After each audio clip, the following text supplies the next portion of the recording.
definitely be able to get out of your comfort zone and get other people that will promote you to do that. Because it can be hard too. And like I even find that in a relationship, like with like a girlfriend or something. Because a lot of times I feel like I am like, fuck, like for a long time I thought like, oh, well, she doesn't do the same thing as me. Like I would look at girls because I've been single for a long time and I'd be like, oh, well, she doesn't do the same shit I do, so that's never going to work. And then I'm kind of like, why the fuck would I want her to do the same thing as me?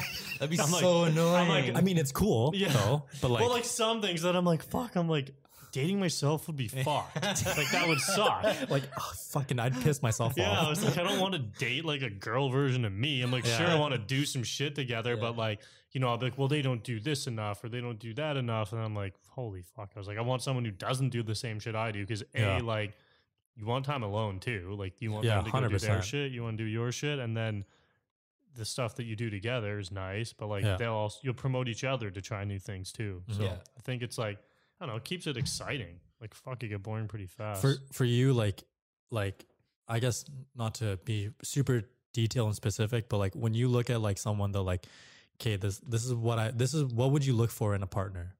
Like what would you want them to have to complement your life? Like, is there certain like attributes? It could be like physical too. I mean, maybe let's not get into that because we live in a sensitive world. Yeah. But like, as far as like, I guess on an intellectual level or a personality level, what would you? I don't know how to say it. What stands out as a girl to you? Honestly, I think a lot of it is like definitely like lifestyle based. So, I think it's funny because I see on Instagram a lot, like it's so easy to look on there and go like, fuck, like I wish I was dating this chick. And like some chick pops up, I'm like, obviously she's hot as shit. But then I'm like, I actually don't know anything about this girl. Yeah. And I've like known a lot of girls like that. And like, not that they're bad girls. They're just not, you know, they live a totally different lifestyle than me. So I think a lot of it is like definitely being open, like willing to try new things because I wouldn't say a weird life, but I live a much different life than like the average person. Like I don't work. I work, but like so I just sit here. I work from home. Like I don't have a normal job. So like I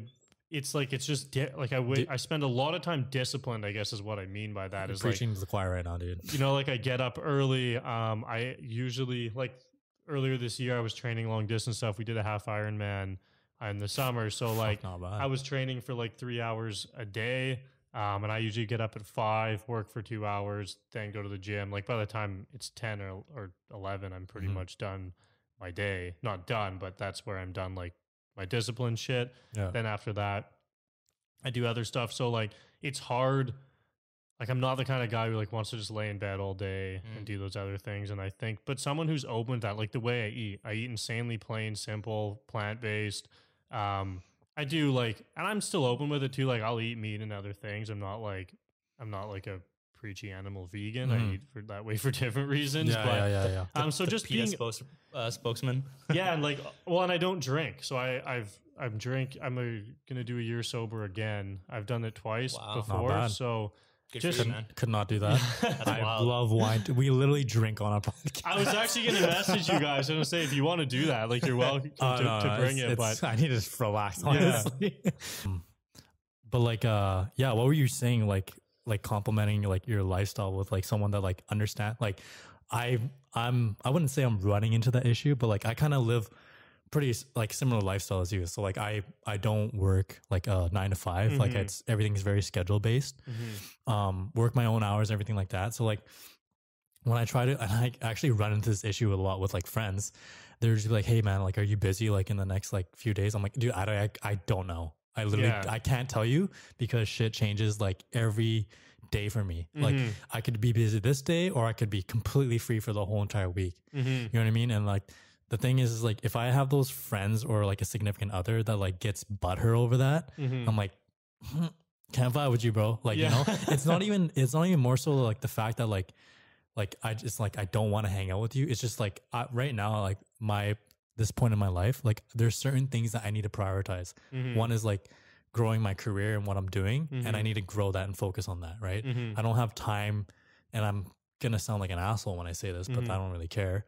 But like, I'm going to prioritize my career and where I'm going and where I want to be in life rather than trying to nurture up like a petty friendship or someone that gets salty over because I didn't text them back or something like that, you know?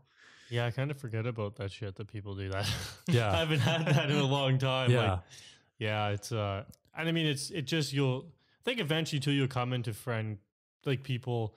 I feel like that's just a life experience and sort of even like a conscious / awareness level where like people who are upset about that, I don't know, that's like I definitely couldn't do that. It's hard for me to spend time on people like that, but as you grow and like as your business grows and whatever it is that you're doing, you generally find friends who are obviously like okay with that. And it seems weird, but like I feel like that was one of the hardest things for me in my life when I was going through like health issues and business stuff is like you don't want to lose your friends, but you have at some point you have to make a choice. You either like essentially maybe leave those people, and it's not you leave them behind. I'm really still friends with everyone I've ever been friends with, no matter what I've done.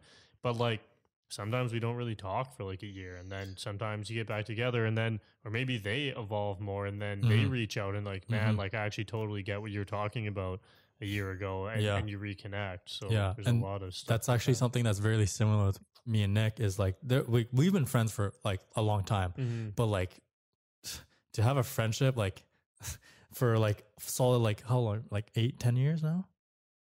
Yeah, it's been like not 10 years. Sorry, that we weren't friends since 14. That's like geez. No, but it's been close to like 8 years. Yeah, but like think about this: trying to like keep up with someone straight for 8 years and talking to them like every week. Like that's like if you look at it from that, it's like exhausting, right? Yeah. So like, we've had points in our friendship where we just didn't talk for like a year. It's not because we hated each other, right? But it's more so like we just shit got the better of us, right? We got busy with stuff like that, and I think that's where like your most important in your truest friendships is like you could go like a year or a few months of not talking to each other, and then once you reconnect, it feels like yesterday.